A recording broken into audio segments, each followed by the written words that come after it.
Hello, good people of YouTube. Sealord here, and today, the day of recording at least, update 12.10 has gone live. And one of the biggest changes, and one of the most exciting changes that this update has brought to us is the changes to commander skills. Quite a few commander skills were updated in this update, but in today's video we're just taking a look at one in particular. Now, these were those changes that we talked about, I think, a couple of months ago, where the cruisers now have another skill that they can take that helps buff their secondaries. And that's the previously named Enhanced Torpedo Explosive Charge is now Pack-a-Punch. And what Pack-a-Punch does is that you still get the increased damage to your torpedoes, but on top of that, you also get a 20% buff to your secondary battery firing range. Now, this is a big deal because back in the day, there were a couple of cruisers that you could actually build into the secondaries pretty decently well with the old commander skill tree. The old commander skill tree was the same set of skills and everyone could take it. Aircraft carriers could take, manual secondaries. DDs could take, I don't know, whatever battleship skills they wanted to take. It was a wild thing back in the day. But with the commander rework, that was all changed, and the idea of cruisers building into secondaries was pretty much done away with. That particularly hurt one cruiser in particular known as Sig Freed.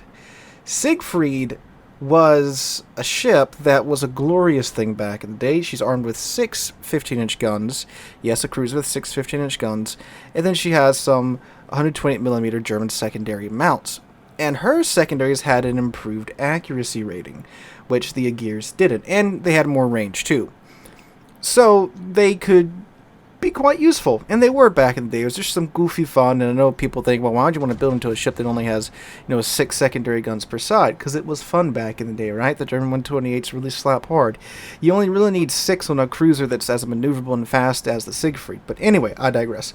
The Aegir was supposed to be the original secondary ship between the two, but the Aegir's secondaries got absolutely nerfed during testing, sadly, so that never saw the light of day. But now with this new Pack-a-Punch skill, could this perhaps bring the Sig Freed back? Well, that's what I set to find out in today's video. I didn't just take the Sig Freed out, I took 4 secondary cruisers out. Well, the only real 4 secondary cruisers, right? I took out the Aegir, the Sig Freed, the Schroer, and of course, the Napoli. Now, naturally, the first thing I wanted to find out is my Sig Freed back? And, well, the range is nice. The range is beyond the detection range, so that's pretty goofy, and that's why they added in the mechanic now to when you fire your secondary guns, the detection range does get increased out to your secondary battery firing range.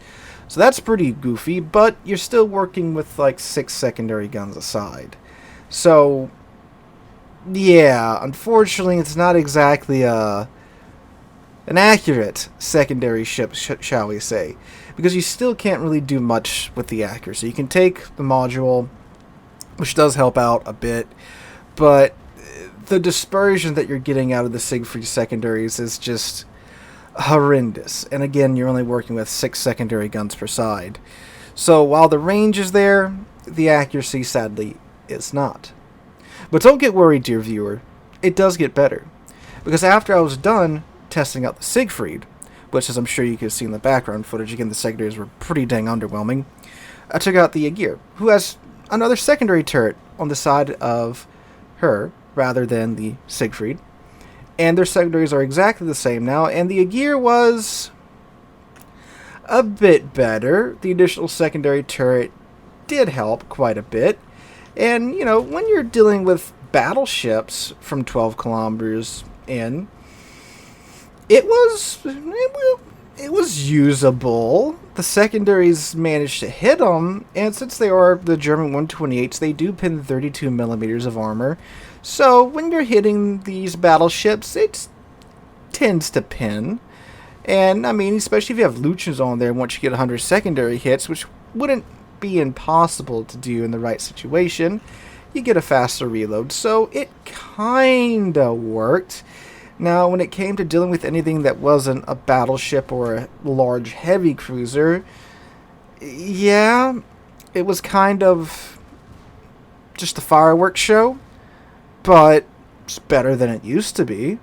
So, as far as like the Aegir and the Sig Freed are considered, it's a good step in the right direction, but some more love is most definitely needed with these ships. Either another skill that allows you to basically have manual secondaries, or just an outright, buff to these ships' secondary accuracy. But then we get to the really good stuff, and that's the Schroer, that dockyard ship from some time ago. And the Schroer was always marketed as a secondary cruiser, outright.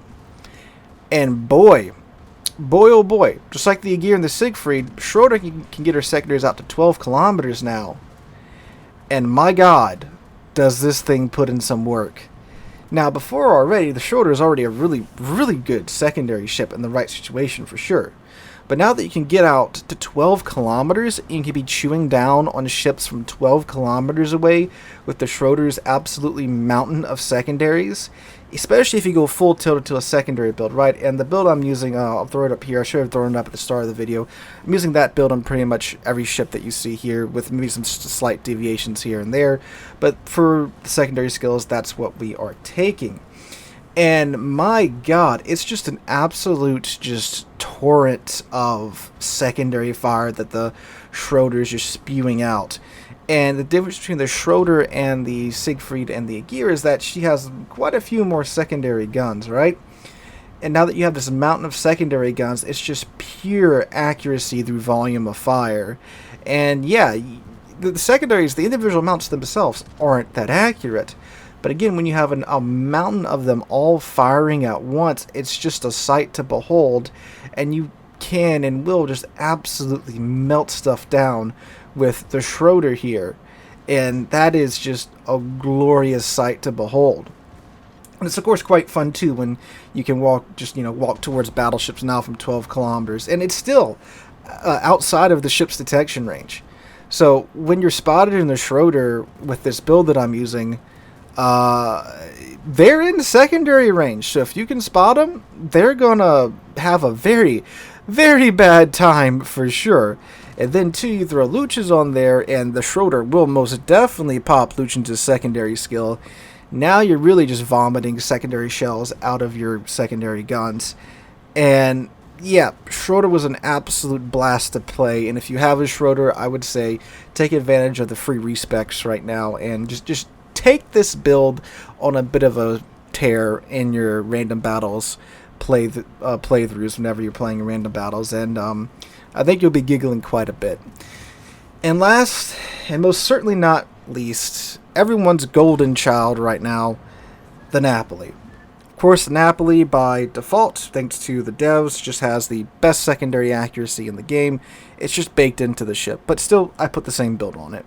And of course, the Napoli, it's the Napoli. It's an incredibly dumb ship, as I'm sure as you guys saw in yesterday's video. I shot one from point blank range in the Navarin yesterday, and it didn't die because it's Napoli. But yeah, this is a ship we knew was already super strong in the secondary department, but now that our secondaries can get out to 11 kilometers, oh yeah,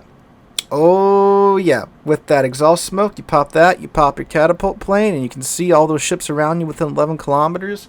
Well, they most certainly are not going to like your constant rain of sap shells coming down upon them. And unlike the Schroer and the Aegir and the Sig Freed, again, Napoli's shells actually hit, because they are, just by default, the most accurate secondaries in game. And in the background footage for this Napoli section, I literally just smacked W and went for it. And it's a terrifying sight to behold. And I mean, good God, 11 kilometer Napoli sap shells. Now that's going to be something in competitive, because Napoli's already a pain to try and deal with in competitive anyway. But now that her secondaries get out to 11 kilometers, shoo! So yeah, if you have the Schroer, the Napoli, I would definitely recommend trying out this new skill. It definitely helps quite a bit. I mean, in any additional range you can get to your secondary guns is, of course, a huge boon to your existence, right, as a secondary ship. And now that you can get that, and you can actually build into it, it's nice. Now again, I would very much like to see another skill get added in, or a buff to the Sig Freed and the Gear. You know, these older secondary cruisers that, especially with the Sig Freed, was marketed as a cruiser you could build into secondary wise, and a lot of us bought it for that, and regrinded the Research Bureau points in order to do that. So yeah, either a buff or another skill that we could take, maybe like a cruiser version of the manual secondary skill, that would most certainly be appreciated. I mean, focus firing training is literally a skill in the cruiser skill tree. You could just slap it on there, methinks, and I think that would be fine. But yeah, let me know in the comments down below, how much fun are you guys having with these new secondary ships with these secondary skills. Let me know in the comments down below what you think. If you did enjoy the video, make sure to drop a like, leave a comment, subscribe to the channel. We're way to 75,000 subs, and I can't thank you guys enough for that. Hope you guys have a wonderful Thursday, wonderful rest of your week. No, wonderful Friday, and a wonderful rest of your week. Hope to catch you guys in the next one.